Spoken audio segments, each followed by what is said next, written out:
ঘরের বাইরে যে দারাস সাপটি তার প্রেমিকাকে পাগলের মতো খুঁজে বেড়াচ্ছিল, সেই দারাস সাপটি তার প্রেমিকাকে খুঁজতে খুঁজতে কিছুটা সময় পরে আমার ঘরে সেই উনুনের ভেতরে চলেই আসলো তার প্রেমিকার টানে। এর আগে আমি দুটি ভিডিওর মাধ্যমে তোমাদের সাথে শেয়ার করেছি যে একটি দারাস সাপ পাগলের মতো তার প্রেমিকাকে আমাদের বাড়ির চারিপাশে খুঁজে বেড়াচ্ছিল, আর তার প্রেমিকা মানে মেয়ে দারাস সাপটি এসে লুকিয়েছিল আমার সবার ঘরে একটি পরিত্যক্ত উনুনের ভিতরে। এমনটাই তোমরা এর আগের ভিডিওগুলির মাধ্যমে দেখেছো, কিন্তু এই ভিডিওটির মাধ্যমে আমি তোমাদের সামনে তুলে ধরবো, যেখানে তোমরা দেখতে পারবে যে ঘরের বাইরে ঘুরে বেড়ানো ছেলে দারাস সাপটি তার প্রেমিকাকে খুঁজতে খুঁজতে কিছুটা সময় পরে তার প্রেমিকার টানে আমার সবার ঘরে সেই পরিত্যক্ত উনুনের ভিতরে চলে এসেছিল, যেখানে তার প্রেমিকা অর্থাৎ মেয়ে সাপটি আগে থেকেই লুকিয়ে বসেছিল। এই দেখো, এখন তো তোমরা দেখতে পারছো পাটকাঠির পেছন দিয়ে একটি সাপ কিন্তু উকি মারছে। এই দেখো, সাইকেলের চাকার নিচে চলে এসেছে সাপটি। মেয়ে দারাস সাপটি উনুনের ভেতরে থাকা একটি গর্তের ভেতরে ঢুকে যায় এবং তারপরে আমি আমার সবার ঘরে বিছানার উপর বসে বসে একটি ভিডিওতে ভয়েস ওভার দিচ্ছিলাম। ঠিক সেই সময় আমি একটি খচরমচর শব্দ পেয়ে সাইকেলের দিকে তাকাতেই দেখতে পারলাম যে সাইকেলের নিচে দিয়ে আরেকটি দারাস সাপ সেই উনুনের ভিতরে প্রবেশ করার চেষ্টা করছে।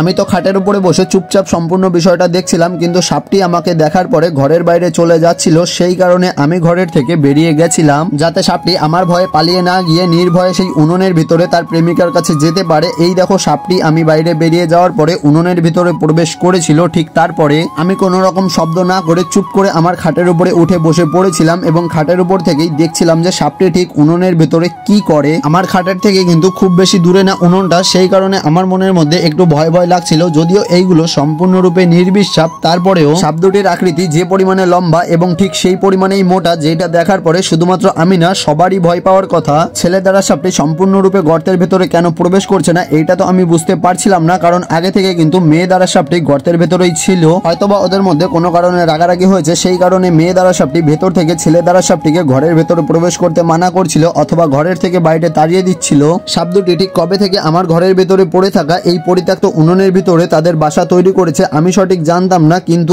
আজকে এই বিষয়টা দেখার পরে আমি মনে মনে ভাবছিলাম সাপ দুটির মধ্যে একটি সাপও যদি কখনো আমার বিছানার উপরে উঠে আসতো আমার ঘুমানোর সময়, অথবা আমি যদি রাত্রিবেলা অন্ধকারে বাইরে বেরোনোর চেষ্টা করতাম সেই সময় আমার সামনে পড়তো অথবা আমার পায়ের নিচে পড়তো, তাহলে আমার ঠিক সেই সময় কি অবস্থা হতো এই কথা ভেবেই তো আমার অবস্থা খারাপ হয়ে যাচ্ছিল। এতক্ষণ হয়তো ছেলে দ্বারা সাপটি তার প্রেমিকার রাগ ভাঙানোর চেষ্টা করছিল, আর অনেকটা টাইম বাইরে থাকার পরে সে রাগ ভাঙাতে পেরেছিল, যে কারণে মেয়ের দ্বারা সাপটি তাকে ঘরের ভেতরে প্রবেশ করার অনুমতি দিয়ে দেয় এবং তারপরে ছেলে দ্বারা সাপটি ধীরে ধীরে উনুনের ভেতরে পড়ে থাকা সেই গর্তের ভিতরে সম্পূর্ণরূপে চলে যায়। এই বিষয়টা দেখার পরে আমার বুকের মধ্যে তো ধরপড় ধরপড় শুরু করে দিয়েছিল।